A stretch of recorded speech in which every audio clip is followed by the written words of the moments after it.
My name is Helene McCourt. I was 39 years old that Christmas, standing in my parents' living room with a mug of lukewarm coffee cooling in my hands, trying to convince myself that this year might feel different. It didn't. The tree was overdressed, like always. Too many ornaments, too much tinsel, lights blinking in uneven rhythms.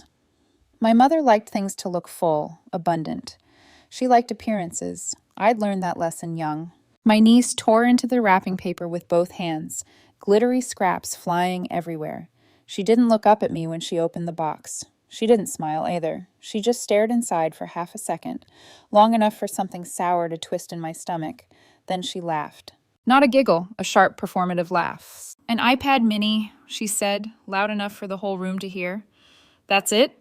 Before I could even process the words, she tossed the box straight at me. It hit my chest, not hard enough to hurt, but hard enough to humiliate, hard enough to make a point.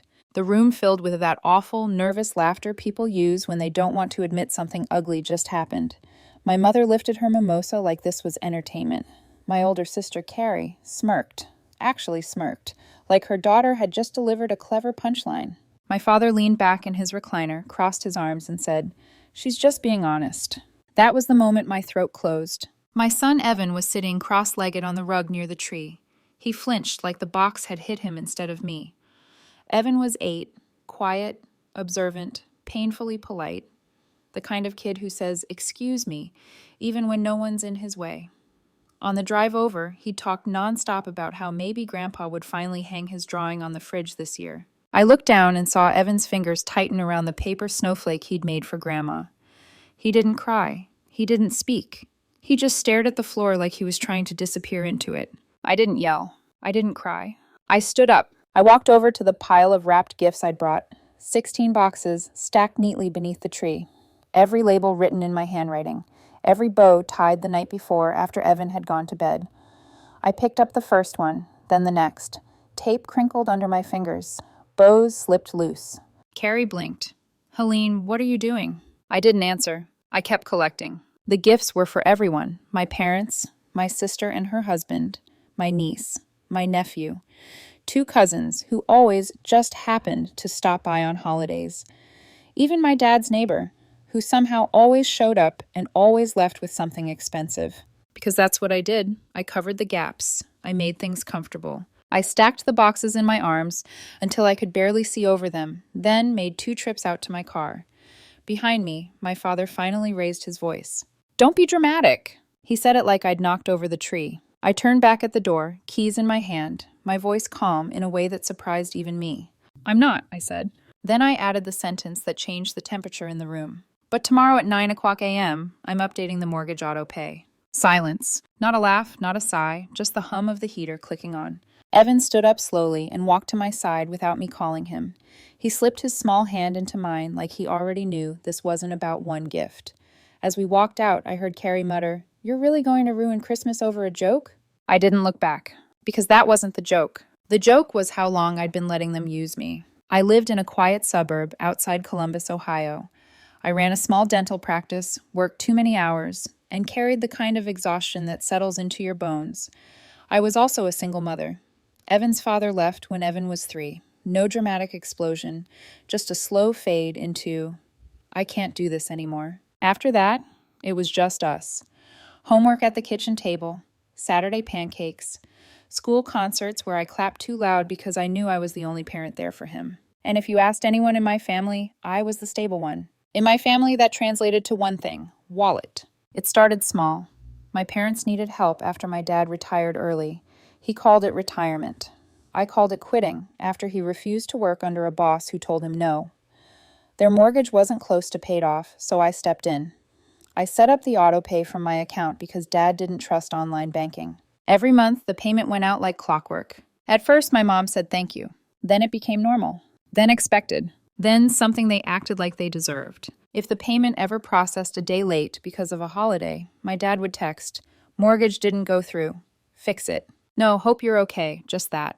And it wasn't just the mortgage, it was property taxes, HVAC replacement, my mom's dental implants, because you're a dentist, Helene, and Carrie's emergencies, always emergencies. Carrie was 36, married, 2 kids, always struggling, always about to get on her feet. One month it was the minivan payment. Another month, private dance lessons because she's talented, don't crush her dreams. Another month, credit card minimums because it's been a hard season. I helped because I told myself it was temporary. I told myself it was family. But every time I tried to pull back, even a little, something would happen.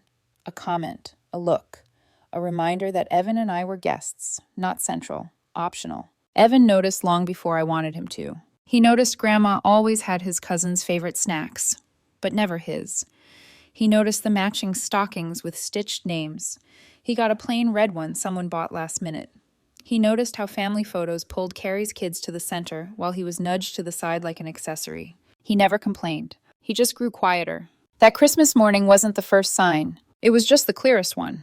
And as I drove away from my parents' house, Evan's hand still wrapped around mine, I knew something inside me had finally snapped into place. Not anger, not revenge, clarity. And once you see things clearly, you can't unsee them. By the time Evan fell asleep that night, the house felt too quiet. Not peaceful, not calm, just empty, in a way that made every sound echo. The refrigerator hummed. The heater clicked on and off. Outside, Christmas lights blinked in other people's windows. Families still gathered, still pretending, still wrapped in traditions that looked warm from the outside. I stood in the doorway of Evan's room longer than usual, watching his chest rise and fall. He'd fallen asleep, clutching the paper snowflake he'd made for my mother. One corner was bent now, the glitter flaking off onto his pillow. I picked it up gently and set it on his nightstand. That snowflake had taken him an hour to make. He'd messed it up twice and started over both times. It has to be nice, he'd told me. Grandma likes nice things. That sentence sat heavy in my chest. I went to the kitchen and poured myself a glass of water I didn't drink. I leaned against the counter and let the truth I'd been dodging for years finally surface. I wasn't just helping my family. I was funding them. And the worst part? They didn't even see it as help anymore. The mortgage had been the first big step. My dad called me one afternoon, voice tight, saying the bank was being unreasonable. He didn't ask if I could help. He told me they needed it. I set up the auto pay because it felt easier than fighting about it every month. Every month after that, the money left my account without ceremony. No reminder, no gratitude, just gone. Then came the extras. Property taxes, just this once. The HVAC system when it died in July. We can't survive the heat. My mom's dental implants. You're a dentist, Helene. It's practically free for you. And Carrie. Carrie was a category all her own. There was always something. The minivan payment when her husband's hours were cut. Dance lessons for my niece because she's gifted. Birthday parties that turned into full-blown productions because she'll remember this forever. Credit cards. School fees. Emergency groceries. I paid because saying no felt like lighting a fuse. Because whenever I hesitated, the atmosphere shifted. Comments slipped out. Well, I guess some people forget where they came from. Or worse, nothing at all. Just coldness. Distance. A subtle push that reminded me Evan and I were only welcome when we were useful. Evan noticed everything. He noticed Grandma never asked about his school projects but could recite his cousin's dance schedule by heart. He noticed how his cousins' names were stitched into thick plush stockings, while his was written in Sharpie on a thin red one that barely held candy. He noticed Thanksgiving dinner most of all. He was 6. My mom was handing out pie. My nephew got the biggest slice. My niece's plate had whipped cream piped into a perfect swirl. Evan's slice was thin, the crust broken clean off like an afterthought. He didn't complain. He leaned over and whispered, "It's okay, Mom. I don't need much." That sentence hit me harder than anything my parents had ever said to me. No child should learn how to shrink just to survive family gatherings. And yet I stayed. I kept paying, kept showing up, kept buying gifts that were far too expensive for people who barely acted like they liked us. I told myself if I stayed generous, they'd stay kind. If I stayed useful, they'd stay loving. But the truth, the one I'd been avoiding, was simple. They weren't loving. They were comfortable. That Christmas morning proved it. I'd bought the iPad mini because my niece had begged for one all year. I didn't want to buy something that expensive, not after the way she spoke to Evan sometimes. But Carrie kept texting me. She's working so hard in school. She helps so much around the house. She really deserves something big. She never said please. Never said if you can. She typed like I was the family's personal Amazon account. So I bought it. I also bought my nephew a gaming headset. I bought my mom a new stand mixer because she'd complained hers was old and ugly. I bought my dad a smartwatch he'd pointed at in a store 2 months earlier and said, "Must be nice to waste money like that." I bought gift cards. Winter boots for Carrie's youngest. 16 gifts. Wrapped, labeled, perfect. And the moment my niece wasn't impressed enough, she threw it at me like I was nothing. But the worst part wasn't the gift. It was Evan's face. Not angry, not confused. Just embarrassed. Like he wanted to melt into the carpet. That was my last straw. I could swallow disrespect aimed at me. I'd been doing it for years, but I wasn't going to teach my son that love means letting people treat you like you're disposable. That night, I didn't force cheer. I didn't turn on Christmas movies. I made Evan grilled cheese and tomato soup. He sat at the kitchen island, still wearing his Christmas sweater, rubbing the edge of his paper snowflake. "Did I do something wrong?" he asked quietly. Something inside me cracked. "No," I said, setting my bowl down. "You didn't do anything wrong." He nodded, but I could tell he wasn't sure. He reached into his backpack and pulled out his drawing folder, the one he always brought to family gatherings. He showed me the picture he'd made for my parents. Their house, a big tree, stick figures holding hands. "Merry Christmas, Grandpa, plus Grandma," written in careful block letters. "It's okay," he said quickly. "We can just stay home next time." I stared at that drawing, my jaw tightening. We weren't just going to stay home. We were going to stop paying for people who made my child feel unwanted. After Evan went to bed, I opened my laptop at the kitchen table. The house was silent. I logged into my bank account. There it was. Mortgage auto pay. Scheduled, reliable, untouched. My cursor hovered over it. My hands weren't shaking. This wasn't anger. It was clarity. I stared at the screen for a long moment longer than I needed to. The numbers were familiar. The payment date, the amount, the quiet certainty that, like always, the money would leave my account and land safely in a house where my son was treated like an afterthought. I clicked Edit Payment. A warning popped up. Canceling this recurring payment may result in missed payments. I read it once, then again. I didn't feel reckless. I didn't feel impulsive. I felt calm. I clicked Confirm. Your recurring payment has been canceled. The words sat there, plain and unremarkable. No drama, no fireworks, just fact. I took a screenshot. Then I opened another tab and logged into the joint account I'd set up years ago for emergencies. It was never supposed to be a free-for-all.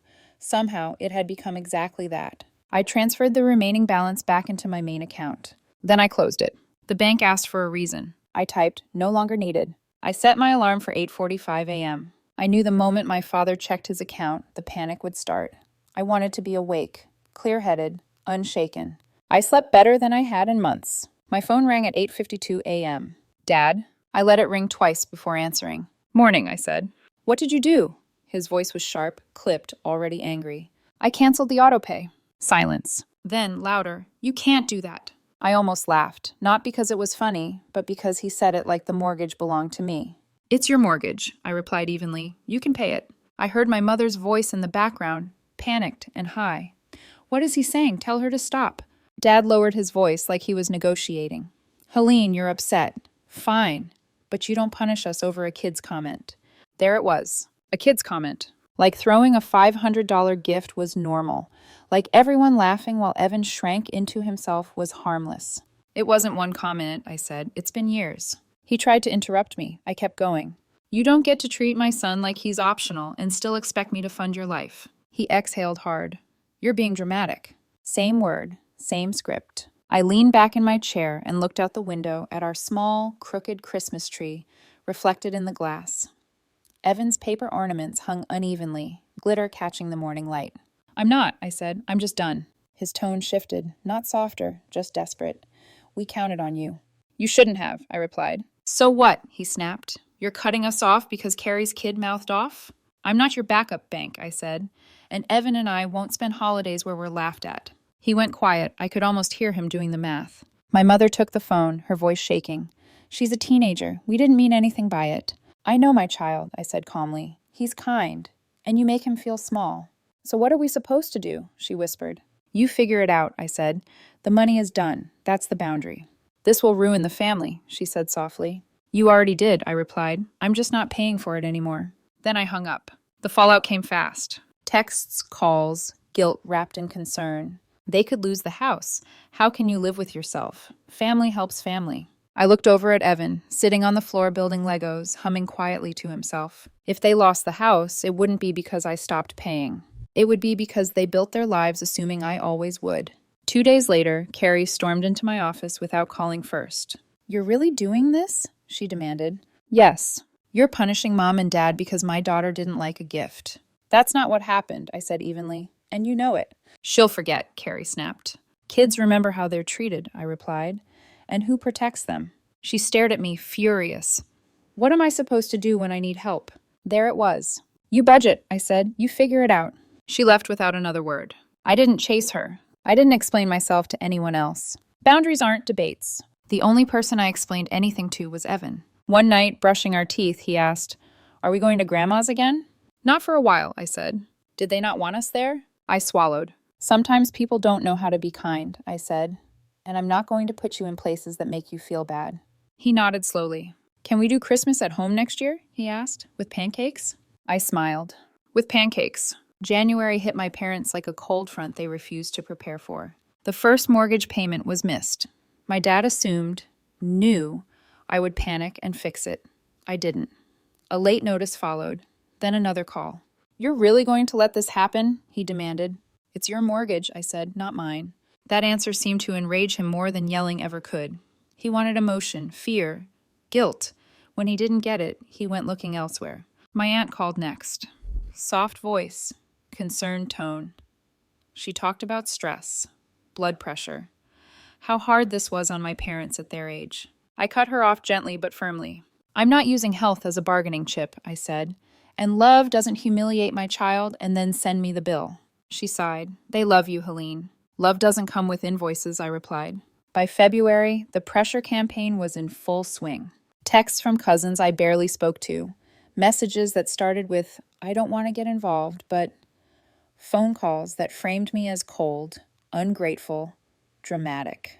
I didn't argue. I didn't defend myself. Silence was the boundary. Carrie tried again, this time crying. She showed up at my house, mascara streaked, saying I was tearing the family apart. "They're terrified," she said. "Mom can't sleep." I slept fine, I replied quietly. She stared at me like I'd said something monstrous. "How can you be so calm?" Because calm was what it took to protect my child. By March, reality caught up with them. My parents refinanced. They downsized. They asked other people for help. Somehow, miraculously, they survived without my money. Funny how that works. The apology came in April. My mother showed up on my porch with a store-bought pie. Like that alone might smooth everything over. "I'm sorry about Christmas," she said. "Your niece was rude. We didn't mean to hurt Evan." I waited. She shifted. "Things have been hard." There it was. "I'm not doing this to punish you," I said. "This is a boundary. I won't fund a family my child isn't part of." She asked to see Evan. "Not today," I said. She left the pie on the counter. I threw it away after she left. Quietly. Not out of anger, out of clarity. Because apologies that come after consequences aren't always about regret. Sometimes they're about comfort. And I wasn't buying comfort anymore. The next Christmas was smaller. No packed living room, no forced laughter, no walking on eggshells. Just me and Evan. We stayed home. We made pancakes, blueberry, chocolate chip, and one lopsided batch that burned because Evan insisted on flipping them himself. Our tree was smaller than my parents' had ever been, a little crooked, decorated almost entirely with paper ornaments and pipe cleaners. Evan taped a new drawing to the fridge. Our house, just the two of us, a tree, a dog he'd added at the last second with a speech bubble that said someday. No one threw anything. No one laughed at the wrong moment. No one made him feel small. Later that afternoon, my cousin Leah stopped by. She handed Evan a sketchbook and a set of colored pencils. His face lit up in a way I hadn't seen in a long time. "You did the right thing," she said quietly as Evan disappeared into his room. That night, the house was silent, but it wasn't empty anymore. No calls, no guilt, no pressure to prove my worth with receipts. I stood in Evan's doorway while he slept, his sketchbook open beside him, pencil marks smudged across the page. I pulled his blanket up and brushed his hair back gently. For years, I thought keeping the peace meant paying for it. I was wrong. I'd been buying access, not love. And when I stopped paying, the peace didn't disappear. It finally became real. I leaned down and whispered the promise I wish someone had made to me a long time ago. "You'll never have to earn your place with me." And for the first time in years, I believed it.